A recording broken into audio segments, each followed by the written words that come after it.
I remember the moment my world cracked open. It wasn't loud, no slamming doors, no screaming, just a whisper. My mother's whisper. She's stronger, better for you, marry her instead. I stood outside the living room, heart pounding, listening to my mother sell my boyfriend, my future, to my sister. My hands shook, but my face stayed still. Betrayal tastes metallic, sharp, like biting into your own tongue. He didn't argue, he didn't even hesitate. That silence cut deeper than any blade.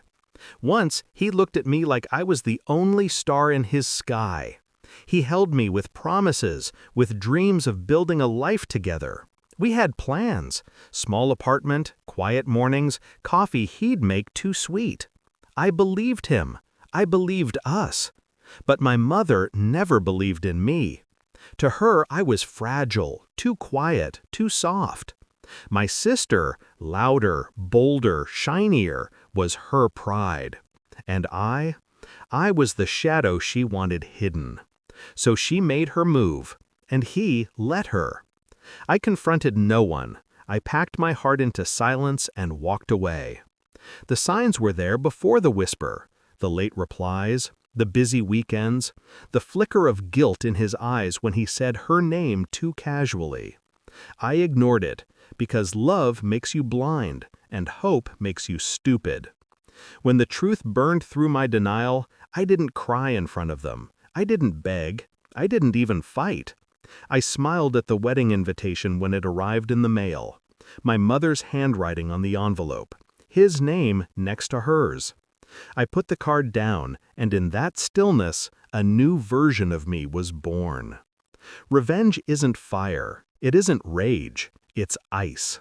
Cold, patient, sharp. I moved away, far enough to erase the stench of betrayal. I built myself from the ground up: education, business, wealth. Brick by brick, I created a life no one could take from me. While they played house, I was building an empire. And somewhere in that rise, I found love again. Real love. A man who saw my silence as strength, not weakness. A man who believed in me without my mother's permission. When he put a ring on my finger, I knew. This wasn't just marriage. It was my final move. Years later, I returned, not to their door, but to my own palace. A mansion glittering with lights, filled with the hum of violins and laughter. My party, my stage, my trap. I watched them walk in, my mother, my sister, and the man who once promised me forever. They looked around, trying to mask their awe. My mother's eyes darted across the marble floor, the crystal chandeliers, the servers in black and white. Envy dripped from her every glance. And then my husband arrived. Tall, commanding, successful beyond their imagination. He slid his arm around my waist with the ease of a man who knew he belonged there. I saw it happen in their faces. My mother's smirk faltered. My sister's confidence cracked. And him, the man who once left me for better, his jaw clenched, his eyes narrowing as if he had swallowed poison. I leaned closer to my husband, whispered something that made him laugh. His laughter echoed across the hall, cutting through the suffocating silence of their realization. This was the moment I had been waiting for. Not to scream, not to accuse, but to let them drown in the truth.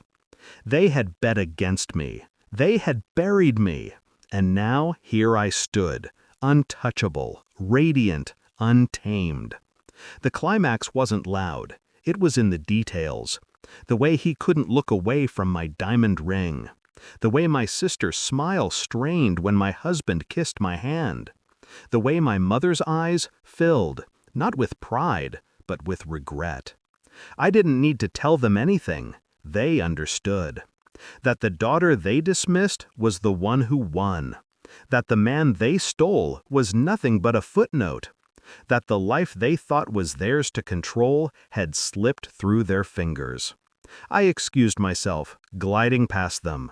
My perfume lingered, My silence louder than any insult. For the first time, they tasted what I tasted years ago. The sting of betrayal, the weight of loss. Except this time, I was the one holding the knife. Now I sit here with a glass of wine, replaying it all like a movie in my mind. Do I regret losing him? Not for a second. Do I regret them? Not at all.